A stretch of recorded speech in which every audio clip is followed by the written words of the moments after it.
Big बींक पाई मानसिक जंत्रणा पाउछंती रेखा निजको जया बच्चन को सह तुलना कले अभिनेत्री कहले जया पाखरे कौन अच्छी जहाँ मो पाखरे नहीं। बिग बी अमिताभ बच्चन एवं रेखा प्रेम कहानी को नहीं आज भी अनेक चर्चा हुए। अमिताभ प्रेम रे पड़िथिबा रेखा तांकठारु दूरेई रेखा मानसिक स्तर में संपूर्ण भांगी पड़िथिले बोली प्रकाश करथिले।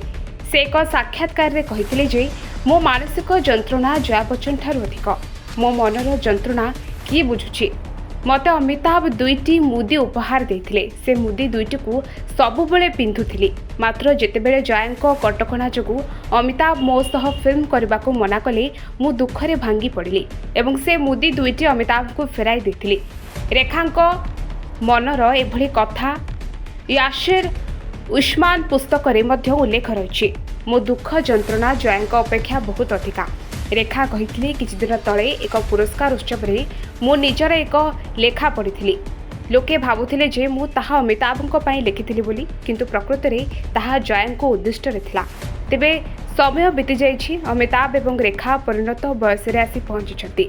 तेबे एबे रेखांक सही पुराना मंतव्य नहीं सोशल मीडिया रे चर्चा हेउछि। एहाकु यूजर अधिकरू अधिक शेयर मध्यम करुछंती। Bureau report RRS 24 news.